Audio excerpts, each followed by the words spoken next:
Hey everyone, this is Patrick, and it is time for another edition of Heavy Therapy. As you see in the title, this is a contest entry, a response video, and an overall just fun video to have thought about and put together. So, Dennis over at Analog Archives has reached 2,000 subscribers, and that is a lot of subscribers, and he deserves it. So, Dennis, it's in the name, right? She's an archivist of extreme music, of underground music. He's been collecting since he can remember. So a lot of his editions he has are first presses, first editions, just because he's had them this entire time for over 30 plus years. Before I get to my list, we are listening to some music in the background, and we are listening to Anti-Creation and their 2022 album From the Dust of Embers. And this is a blackened death metal band from Greece. This is their debut album, and it is out on Sentient Ruin Laboratories. Okay, so as Dennis said, he wants us to discuss 10 Sophomore albums that are as good as or better than the band's debut album.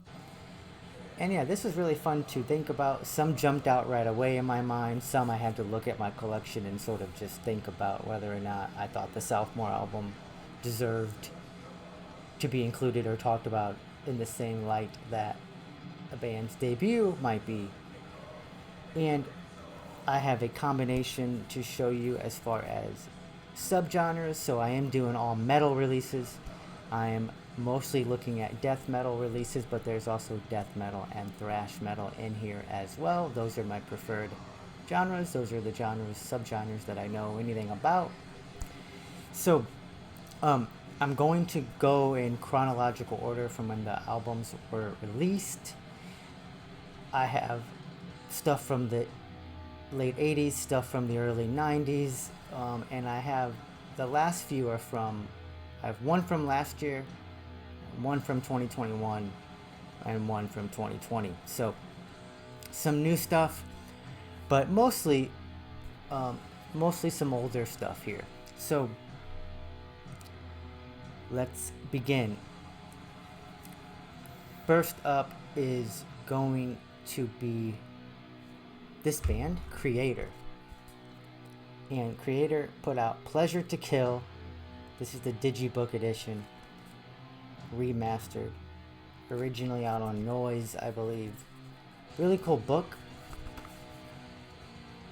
So, Creator came out in 1984. They put out Endless Pain in 1985. They put out Pleasure to Kill in 1986. This band is still an active band. In fact, all of my choices are active bands. That just happened to be by chance, but it's really cool to know that all of these bands, most of these bands have been around since the mid 1980s, and they're still around. I was born in 1987, so it's always inspiring to see 50-year-olds still play killer extreme music. But we're talking about Creator, we're talking about when they first came out, we're talking about their Sophomore album. Pleasure to Kill, 9 tracks, 38 minutes of music. My favorite songs on this, my favorite song is the title track, Pleasure to Kill. Riot of Violence is probably my second favorite track. Ripping Corpse, though, is a killer proper first track after the intro choir of the Damned. Endless Pain was, you could still hear a lot of black metal influence, speed metal. It's great. It's just as good as this Sophomore album, but I do think Pleasure to Kill might be a little bit better, more aggressive. They had more time to put together the songs. They were, as far as production goes, I read it in here. They wanted the production, the mix to sound like Slayer and Possessed, and in fact it kind of sounds exactly what they were going for. So had to choose Creator, Pleasure to Kill. Amazing Sophomore album, one of the best thrash metal albums out there that I've heard of, at least. Next up, same country, so creator was from Western Germany, and I am thinking of the Southwestern Germany band Destruction and their sophomore album Eternal Devastation. So Destruction again, they've been around since the mid 1980s as well. They put out Infernal Overkill in 1985 and then Eternal Devastation right here in 1986. Three-piece Schmeier on bass and box, Mike on guitars, Tommy on drums. This actually might be my favorite thrash metal album. Just a killer track list. I believe my favorite track, let me see. Yeah, it's really hard to pick a favorite on this. I love all the songs. Curse the Gods is an amazing opening track. Confused Mind is a great track to end the album. But yeah, just a killer thrash album. It's basically flawless. I really like how this actually sounds on tape. This is the box set edition. Creator and Destruction put out some of the best sophomore thrash albums really of all time. Okay, so up next is a death metal band, a legendary death metal band. They are still around as well. They are from Tampa, Florida. They have 12 full-length albums, but this, Legion, is their sophomore album. And Glenn Benton on bass and box, Steve Ashenheim on drums. You get 8 tracks, 29 minutes of music. And so on the debut, self-titled debut, you got 10 tracks, 33 minutes of music. So yeah, this is just tighter, faster, more aggressive Deicide.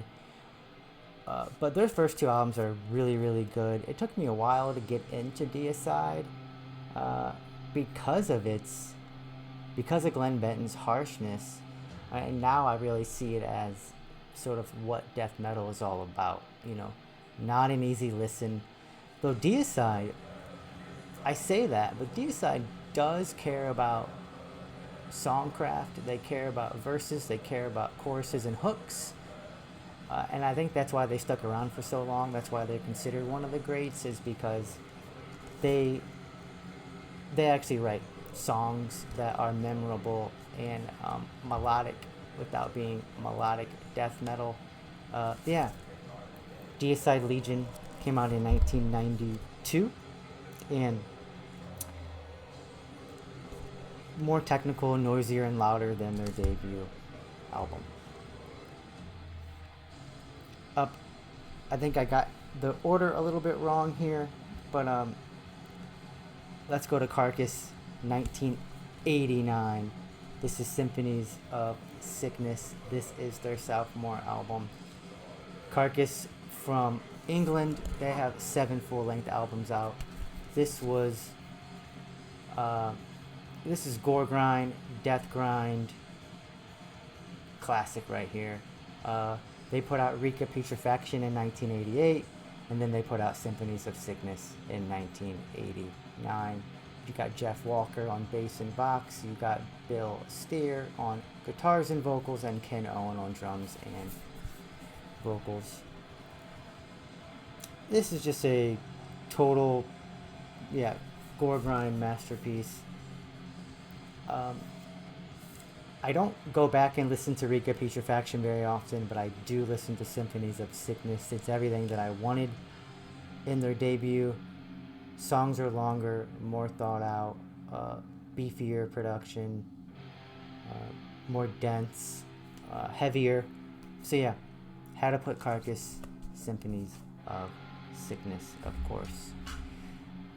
Let's jump to some black metal, and let's talk about Enslaved Frost. Enslaved, been around since 1991. They're from Norway. They have 16 full-length albums. They put out their debut the same year, in 1994.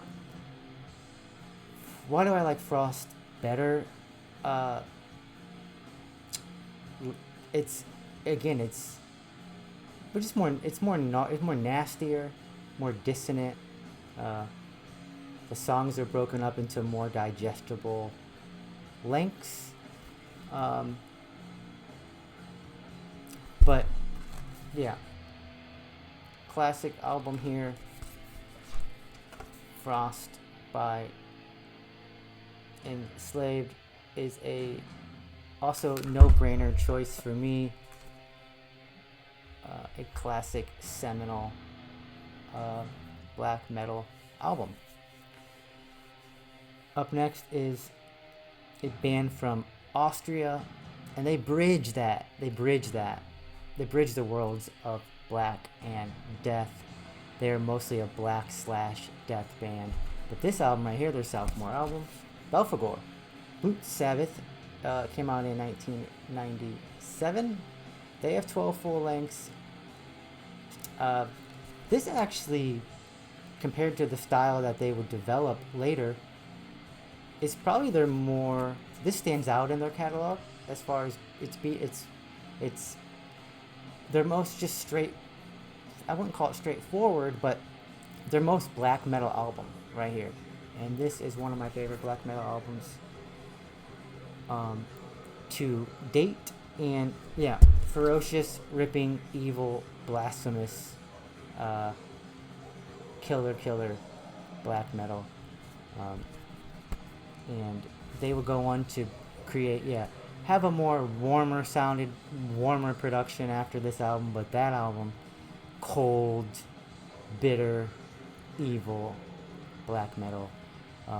Their debut album, The Last Supper, is more death metal,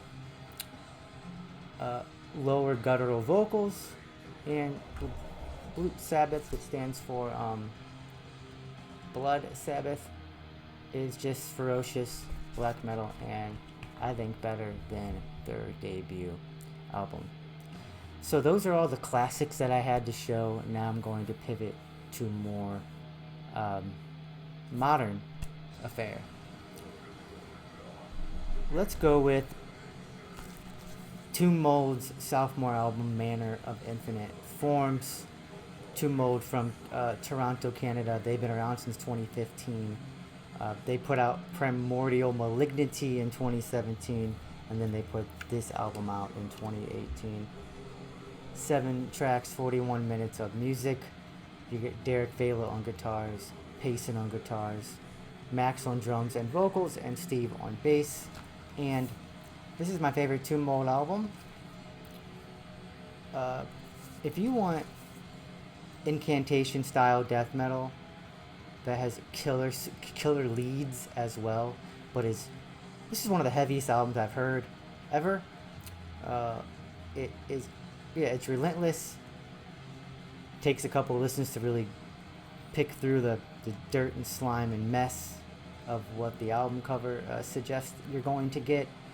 But yes, Tomb Mold, Manner of Infinite Forms, came out in 2018, and it is in fact my favorite Tomb Mold album, and it is better than their debut album as well, in my opinion. Next up, some more modern, old school death metal. This is a band that has been around since 2011. They're from Oakland, California, and this is Necrot with their sophomore album, Mortal. They put out Blood Offerings in 2017. This is actually a contested choice, I believe, as well. A lot of people love that debut. I love this one more.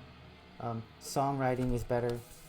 In fact, as I always say, Sinister Will is one of my favorite death metal songs ever.